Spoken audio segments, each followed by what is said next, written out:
Welcome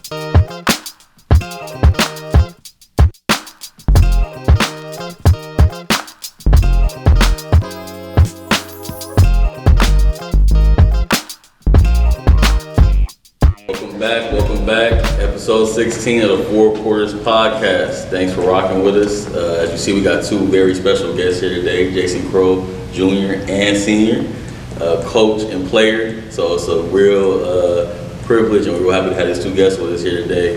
Really cool stuff going on, so we're going to get into it with you guys. Yeah, thanks for coming on, guys. Thank you. Thanks for having us. Of course. So first off, Jason Jr., I got a couple questions for you. So I saw your stats, averaging 36. Man. Good Lord. Can these kids keep up with you? What's going on? Well, having him as my coach at Lynwood, he kind of just pushed me like every game to just keep attacking and attacking. So I think as the year went on, it just got a little easier. Mm-hmm. So what would you say is your best part of your game? Just my leadership. Okay. So like when I talk, I think it just brings more energy to my game. That's like an Inglewood staple. You know what I mean? You gotta talk and play. You know what I mean? So the 36 I like, but I can't be off the 5 dime. You getting 5 dimes too, so you know what I mean? So he getting them involved too. You know, so you know, we love to see that, man. We love to get to see that. So is there any players that you watch in particular right now? Any like Vice game that you kind of like pull from? I try to watch Jalen Brunson. Oh wow! Okay. Like We both like to attack, so I try to watch Jalen Brunson as much as I can. That's a good comp, man. That's a good pro. Yeah. That's a good pro. Great pro. Yeah. Great pro. Yeah. I love that comparison. So speaking of any players you watch in the league, do you have anybody that people compare you to already besides Jalen Brunson? I want to say, what's his name? Oh, it was Brandon. Yeah, Brandon. Ooh. B. Jennings. Yeah. Problem. Well, that's a 36 a game right there. That's right. He was an issue. Like, you forget how good he was. Yeah. You know what I mean? With all the social media going on nowadays, you forget how good some of these Let's see his age to know about B. Jennings. I was going to ask, like, so now with social media and, you know, every time you play a game or it's everywhere, how is that? 'Cause when I was in high school, we were in high school, we had maybe 1 or 2 balls, live tapes, like a tournament. You know what I mean? Like, we were just there to watch a couple of good guys. Now every game is, you know, on the highlight reel of every player, 5-year-olds in the highlight tapes nowadays. So like, how's it growing up in that social media area? I try not to like get to it. My parents like showed me like not to think about all that after school. Yeah. So I think that helps a lot. Yeah, got you. Gotta keep your head down in this world, man. Yeah. A lot of haters out there, man. Yeah. You know. Real talk. Go ahead. So, got a couple questions for you, Senior, Yes, Coach, sir. Yes, Coach Crowe. Coach So, Crowe. how is it coaching your son? It's great. Yeah. It's great. Obviously, because that's how good he is. Right. That helps, huh? Yeah. You know, that does help. You know, because just like in coaching, if you look at all the great coaches, so we consider great coaches, whatever, they always had a player that they can really, really depend on. Right. And I think that just makes it good. He's so dependable. Nice. For our team and everything we was trying to do last year. Awesome. So I was wondering, when we got you guys lined up, I was wondering, do you see any of Junior's game in your game? Like, do you see any of like what you used to do back in the day? Yeah. You know. I see some of it. I think the most important thing I see is that we both play with. He has his own style. Okay. You know, his movements, his mannerisms on the court. He has his own style. But I think that our confidence is you got to be confident in watching him play 17U, play against these guys.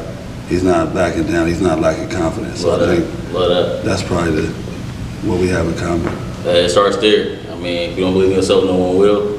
So you step on that court, you got to kind of like see and believe the things before you do them. I'm sure you know that. Yeah. I said 30. I keep going back to it. 36. Yeah. I don't think you understand how much that is. At any level, that's like, I mean, you're a professional scorer. That's like, absurd. Yeah. It's a lot of points. Yeah. Also, Senior, are you a lefty as well? No. You're not? So how is it having a son be a lefty? Is it different watching him play since you're a righty?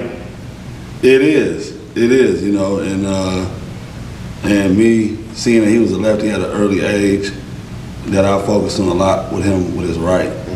So I think like at the high school level, that's is a problem because everybody doesn't understand it.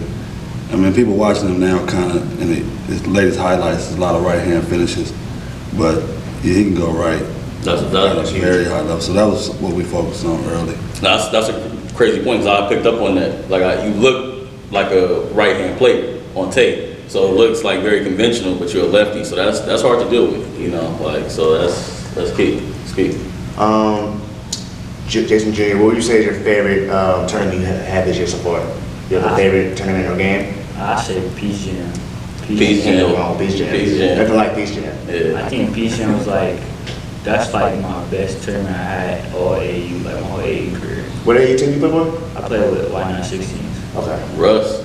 There's so many teams now. I played Cal Supreme. I don't even know if they're around anymore. Yeah. Like I don't know. Are they still out there, Cal Supreme? Nah. Yeah. Hey, like we didn't know, man. They like never heard of We them. didn't know. That's crazy. Yeah. That's crazy. Yeah. Okay, cool. So Peace Jam. How far did you go on Peace Jam this year? I went to the finals. Oh. So look, man, guard. Never made it to the finals. Yeah, he's a guard, man. He's a real guard. That's lovely. Leader. Yeah. That's crazy. And you're playing 17, you said? Well, I played 17 for the first 3 sessions. Okay. And I moved to 16. Okay. Was it easier when you went back down? Yeah, I think it was easier Yeah, just just because like the level of competition just went down a little bit. Yeah. That's the end of the first quarter. We'll be right back with some more questions.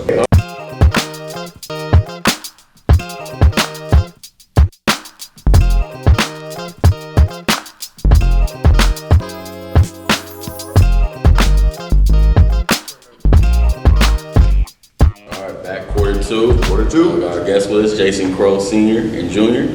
Very happy to have him. So we wanted to get into Pops Sr. You know, how was it for you growing up in Inglewood? You know, we're here at the Revere Rogers Park. I'm sure you had a lot of pickups here and a lot of great games. You know, Inglewood High. So talk to us a little bit about that. You know. Definitely a different era for basketball. Very competitive. I think. In our day, we had like the streets behind us. Yeah. And it meant a lot. It meant a lot to be here where we are right now. And I just, the evolution of myself being able to first get on the court, then they want you to get on the court. And then now, you know, this was, I think coming through Rogers Park with a lot of confidence I needed to be successful at the high school level. That's what's up. Yeah. So did you, you played Inglewood High? Yes. So you was with Paul Pierce? Yes. So I want to get into a little bit with that with him. Did you see kind of his game early and kind of like playing with him? Did you tell like he was like a special player or anything like that? Oh, yeah. Yeah. Yeah, he just started growing. We was the same height. Yeah. Like my freshman year, my sophomore year, his freshman year. Yeah. He's the same height. And he just every year he grew like 3-4 inches, 2-3 inches. Kept growing, and his game just evolved. You know, we spent so many hours in Inglewood High Gym. We spent literally we spent the night in there a couple times. Wow. Just he was home. In the era where like we didn't call the parents, they just trust us. Yeah, you know, they at the park. You know, we logged hours. Like if they had like that thing, you check in and they check my log and his log at Inglewood Gym. Yeah. Wow. That's what's up. So, Junior, do you know who Paul Pierce is? Yeah. All right, because young man, so I don't know. Like, That is a good question. Yeah. You know, The old dudes nowadays. Yeah. So you know, you do see a lot of slander. More so from the newer generation now, a player like that. But no, he was serious, man. So Serious. That's cool that you know his game and things like that. Yeah, that's kind of like family for you. So so that's cool. Pops, you went overseas for a little bit. Yeah. What was your favorite place you played? Do you have a favorite place? I had 2. Australia. That was a great league. Still is a great league. You got guys winning there now. And also in Ukraine. Okay. Yeah, that was, pray for them. Yeah. That was just, just sometimes your experiences overseas, they got a lot to do with the people you work with. Mm-hmm. You know, if you find yourself with a great coach and great management, it can elevate your career. And one in Ukraine, it really helped me. I got around some coaches that played against the dream team. They actually had beat USA in '88. They was talking about kind of trash, soft American. So they was good foundational coaches, people in my career that gave me a boost. I love that. So that was kind of interesting point that you made right there. Like they were kind of joking what you call the American soft. So could you talk to us a little bit about that? Like there's this misconception. It's kind of like some Americans think Euros are kind of soft. The Euros kind of say, like you hear Luka and like Wemby talk about American ball is not as physical as over there. Like, so talk to us a bit about that. Like, what is it really like? Like, what do you think? Do you think it's more physical over there, or? Yes. Well, they let you go. You know, they let a lot of stuff go. Yeah. It's a rugged game. You know, if you back in that day, if you look at it, if you ever had somebody average 20 points in Europe, it was probably like 30 in the U.S. That means you're getting off. Yeah, because you look at how Luka, you look at their numbers, you look at them come over here. Yeah. Like, you know, so like, you had to really go get it, and it was just a mentality with them. You know, like with them, with the Soviet and the Russians and those guys, it was like, it was 3 hours a day. I mean, 3 practices a day was the norm. Yeah. So those guys, their dedication to the game, once they find out you're good, the work ethic that they put towards those young kids is totally different than what we do here. You know, That's true. Yeah. It's crazy. It's different world over there, man. Yeah. They're playing for different stuff over there. Yeah. You also played New Zealand. Yeah. Won a championship in New Zealand, MVP. Sometimes you had a time in New Zealand. Yeah. How was playing out there? I mean, that was a career defining too. I love playing over there because I believe that my game just kept growing when I went over there because it wasn't Europe. You practiced like they had a thing where you practice something like 9 practices a week. Wow. You know, and if you play, you lucky if you play in the Euro Cup or Euro League because then you probably get 2 games per week. But playing in New Zealand, they didn't practice that hard, so I felt that I could dedicate more time to myself and my game. You a little fresher. Yeah, I coming was into the fresher. game. I was able to do that stuff. So I love New Zealand. It was great management over there, great opportunities over there for American ball players too. Awesome. Yeah, that's cool. You mentioned too. There's a lot of to this day, a lot of talent coming out of that area, like New Zealand, Australia. Australia had a #1 pick, Bogut. So it's the My teammates, it was crazy that I had 2 of my teammates make it to the pros, to the NBA. That you seen them when they was young, like 17 years old. Right. Alexi Lynn, I think he's with Sacramento right now. Oh yeah. Big win. Yeah, he was in Ukraine. He was this baby, and then they had Big Sam Adams. Oh yeah. New Zealand. Yeah, so Stephen Adams. Yeah. Stephen Adams. Jamie Dixon came over there and got him and took him to Pitt. Wow. His bag associated with that.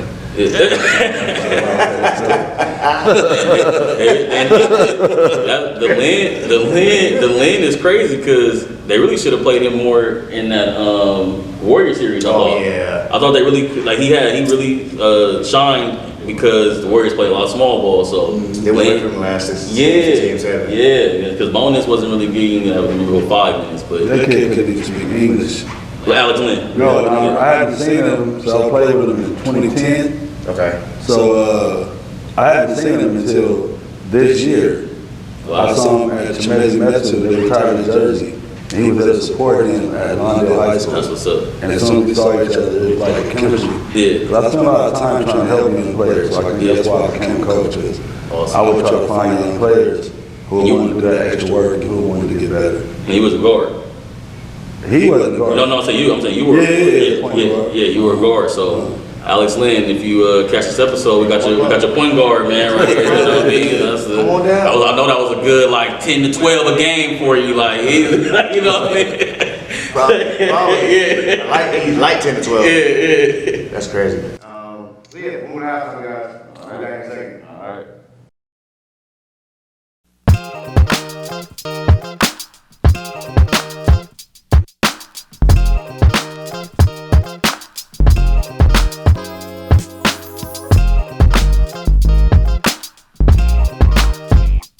Back from half. Our guest Jason Crowe Sr. and Jr.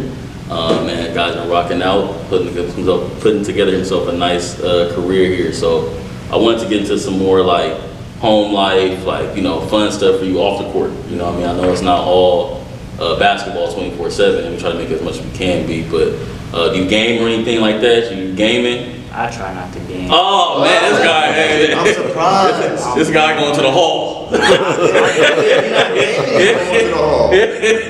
I only game is like somebody come over or something. Okay, that's fair. Like you're not online, like with the headset, like you know. Okay. But so somebody come over, what y'all playing? 2K. Yep. 2K. Who? It's all. Who's your 2K team? I try to use the Warriors. Yeah. Oh man. I knew I liked him. I knew I liked him. So if you've been keeping up with the pod, Jacob, born and raised in LA, granddad played for the Lakers, so he's a Laker fan. I had no choice. But he's an undercover Warriors fan. I'll always be a Laker fan. Yeah, But yeah. Steph Curry is my favorite player right now. Yeah. So I can't, what you want me to do? Yeah. I'm a shooter. Yeah, You know? yeah. I gotta respect it. Yeah. He's a bad man. He's a bad man. Yeah, Clay too. You know, I'm a Clay. That's my favorite And I got the player Steve, probably I got Clay. the Steve Kerr on the time. Yeah, You know, all the on the time. Like, I have no choice. I gotta go with my boys. Right. So who's your favorite player right now in the league? Tough Is it question. Brunson? Tough question. It's not It's Brunson. not Brunson. Yeah. I gotta say KD or like Kyrie. Okay, I like that. Yeah, you know what's funny? I do see a little KD element to you too. Lanky, you know what I'm saying? You like to pull up on him. Okay, yeah, I like that. Yeah. I mean, you can't go wrong with either of them. 'Cause No, they have that's a two of good- the best mid-range pull-ups in the game. Yeah. Especially with Kyrie, he can go both. He's damn left-handed anyway. Yeah. When he plays, ambidextrous. Right. So that's a great comparison. Yeah. What about your favorite basketball shoe right now? Your favorite shoe? You a Nike? I know you're a Nike guy because you are BL. Yeah. So what's your favorite kick right now? Shoes. I'll probably say Kobe's or Yeah. KD's. You can't go wrong with either of those. That's They're basically the same shoe. It feels like when you put I them feel like all the guys kind of come off the Kobe right now. Like they all kind of making some semblance of the Kobe. Kyrie's. Yeah. Kobe should KD. change the game. Yeah.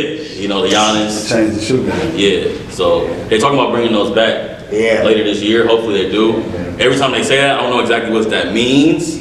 Like, do that mean I'm gonna be able to go to the store and get something finally? Like, you know, but Sell out in 10 minutes. yeah, you know. So Nike, if you're listening, man, let's get the Kobe's back to the people that want to Please. really wear them. You know, Please. playing them there. You know. I just keep on your shelves all day. I hate that. Yeah. It's the worst. Pops, about your coaching influences. You wanted to get into coaching when you were a kid, when you were a player? Was it something that kind of just came to you? How did you kind of get into the coaching space?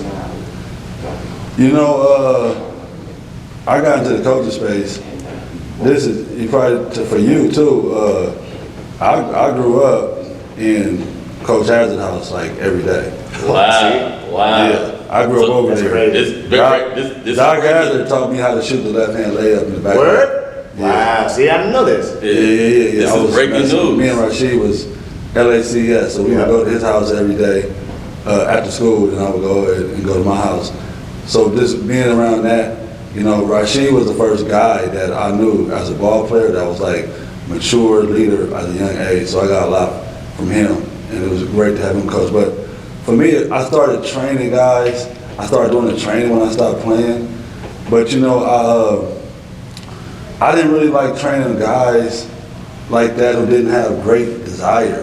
You know, the training business was more about out here, like as a business, I hate to say it, either you're gonna train pros, and that's like a summer job, you know, unless you're gonna jump on with a guy and follow him all year. Right. But it's mostly a summer job. But to do it year round, you're gonna have to work with a lot of guys that don't really love the game, their parents just got money. Right. So I got more into trying to help the group than trying to just help one guy, you know.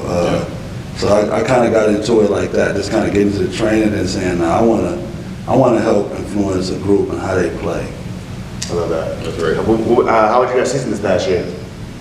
What was your record overall? We finished in a state championship, so that was good. Love that. That was good. We was 27-11. We got on a hot streak. I think we had a very aggressive schedule. It's only going to get more aggressive this year. That's good. So it's good for the guys. But yeah, we finished with a state championship. Hopefully we can try to run it back. Hey, look, man. When you from Inglewood, you gotta play everybody.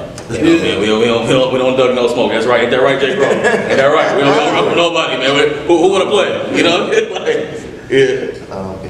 Yeah. So, senior, I want to get into coaching influences. You mentioned I've heard you in the first quarter say great coaches and things like that. So, is there any?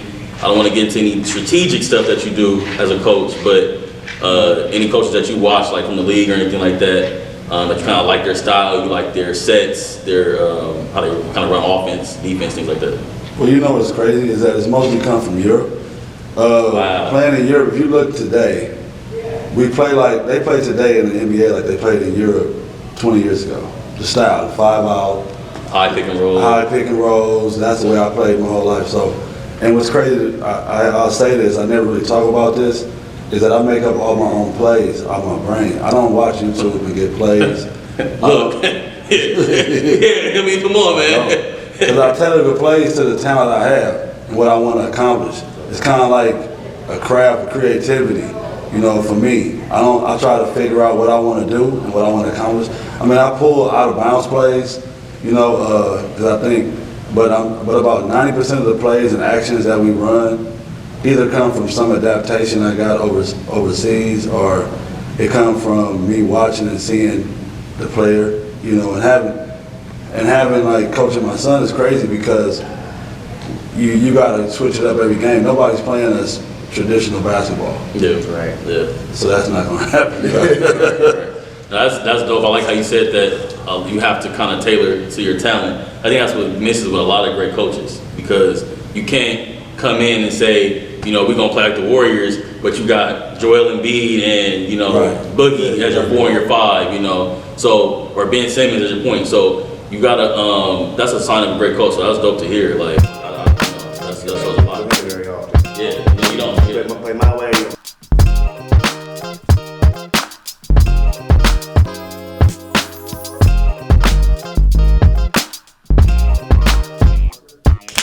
All right, quarter 4. Winning time. As Jacob says, winning time, Winning time. crunch time. Sure. Yeah, I like that. yeah. So our fourth quarter, we like to do start bench cut. So y'all familiar with that? Yeah. Okay, so we want to do a player one with a little classic element in there, with a player in there, and then for coach, we want to do one for coaching with some coaches. So start bench cut we got for the players. We want to do Scottie Pippen, Kyrie Irving, and Anthony Davis.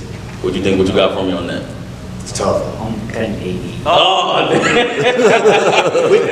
quickness. the big, he a guard, man. The big gotta go. The big gotta go. Who you starting? I got to start Scotty. Okay. Wow. Wow. He knows his who. He going to the hall. I love that. And bench Kyrie. Bench Kyrie. I like that. Some scoring punches off the bench. Yeah, it's not a bad call. Yeah. Pop, what you think? I totally agree. I didn't know he was going to say that, but I'm 100%. That's Very great. surprised. You Yeah, got to bring him off the bench. You got to bring Scotty's a stabilizer. yeah. They're gonna get your 24, 6 and 6. Yeah, You we don't know, give Scotty enough credit how good he was back in the day, man. he gonna guard the best player. So Yeah. All right, the coaches one. We're gonna go Steve Kerr, Phil Jackson, and Greg Popovich. why don't you go first with that one, Coach?